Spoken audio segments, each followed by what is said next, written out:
भगवान के साथ संबंध, the relationship with God. And friends, believe me, शायद हमने भगवान को सही अर्थ में नहीं पहचाना। Two good reasons. एक तरफ भगवान को कहते वो प्रेम का सागर है, और दूसरे तरफ आज हम उस प्रेम के सागर से सबसे ज्यादा डरते हैं। We have become God fearing rather than God loving। अगर ये नहीं करूंगा तो कहीं भगवान श्रापित ना कर दे, ये नहीं करूंगा तो कहीं भगवान श्रापित ना कर दे। We have become God fearing। आप कहेंगे sir, no, we don't fear God। Then there's a second good reason why we have not understood God, because friends, more than 80% of the war that is fought today is directly or indirectly in the name of God। चाहे वो America Afghanistan वार हो, America Iraq वार हो, Jammu Kashmir problem हो, Gujarat problem हो, Delhi blast हो, and recently train blast in Mumbai. Have we really understood God?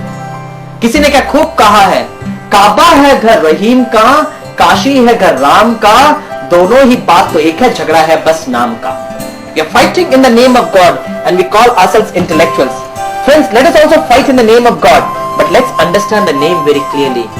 Hindus मनाते हैं दिवाली और हमारे इस्लाम भाई बहने मनाते हैं रमजान।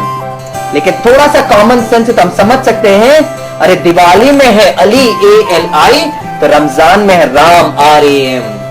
दिवाली में है अली, रमजान में है Ram.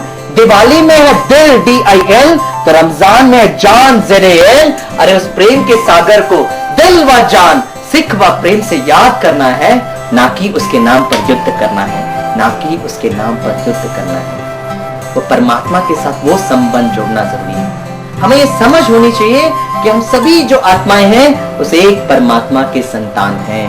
And that is a beautiful relationship that we can establish with the Almighty God। And this is what is very very important। और उस परमात्मा पर संपूर्ण निश्चय भी होना बहुत बहुत जरूरी है। 1989 में आर्मेनिया में एक बहुत बड़ा भूकंप आया, and within 4 minutes majority of the Armenia was in shambles। उसमें एक व्यक्ति थे जिनको अचानक अपने बेटे के प्रति संकल्प चला, वो भागे उस स्कूल की तरफ। जब अपने बेटे के स्कूल पहुंचे तो देखा सारा का सारा स्कूल ढेर हो गया है। तो अपने बेटे के क्लासरूम की तरफ गए और एक एक ईंट उठाकर फेंकने लगे। तो बहुत सारे लोग आकर सांत्वना देने लगे, जो हुआ सो हुआ, अभी बचने की कोई उम्मीद नहीं। तो पापा उन लोगों से कहते थे, अगर हेल्प करना है तो करो, नहीं तो मुझे अपना काम करने दो। 4 घंटा, 5 घंटा, 10 घंटा, 15 घंटा नॉन स्टॉप काम किए। फिर लोग आकर सांत्वना देने लगे, अभी बचने की कोई उम्मीद नहीं है। फिर पापा उनको कहते थे, हेल्प करना है तो करो, नहीं तो मुझे अपना काम करने दो। 15 घंटा, 20 घंटा, 25 घंटा, 35 घंटा, 36 घंटे के बाद पापा को एक आवाज सुनाई दी। क्या था?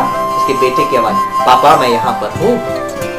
और उस बेटे के साथ करीब 10 स्कूल के बच्चे बच गए। दूसरा दिन न्यूज़पेपर्स में रिपोर्ट किया गया कि पापा का अपने बेटे के प्रति इतना स्नेह था कि 36 घंटे नॉनस्टॉप उन्होंने अपने बेटे के लिए काम किया, because he had such terrific love for his own boy. प्रश्न उठता है कि बेटा 36 घंटे उसके अंदर क्या कर रहा था? तो बेटे से पूछा गया कि 36 घंटे आप उसके अंदर क्या कर रहे थे? हम मालूम बेटे का जवाब क्या था? बेटे का जवाब था कि मुझे पूर्ण विश्वास था कि मेरे पापा जरूर आकर मुझे बचाएंगे, मेरे पापा जरूर आकर मुझे बचाएंगे। अगर एक बेटे का अपने बाप पर इतना विश्वास हो सकता है, तो क्या हमारा उस परमात्मा ईश्वर के साथ ऐसा विश्वास नहीं हो सकता? सोचने की बात है। और जब हम परमात्मा के साथ वो संबंध जोड़ लेते हैं, तो उनका जो स्नेह है, क्योंकि परमात्मा को कहते हैं वो स्नेह और प्रेम का सागर है, तो ऑटोमेटिकली वो स्नेह और प्रेम हमारे में आने लगती है और हमारा जीवन फिर से प्रेममय, सुखमय और शांतिमय बन जाता है। तो हम सबको एक ऐसा कार्य करना है जिससे समाज जो है फिर से ऐसे सुखमय बन जाए। स्नेह सागर तेरे स्नेह में हम नैनों को अपने भिगोए हुए, सांसों की तारों में ओ बाबा तेरी यादों के मोती पिरोए हुए, ओ स्नेह सागर।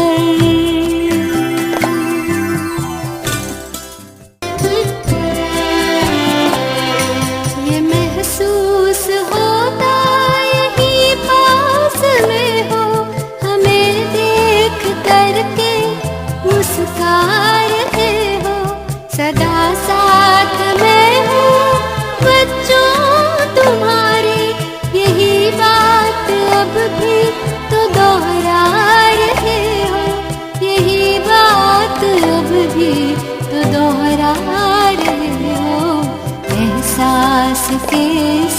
समझ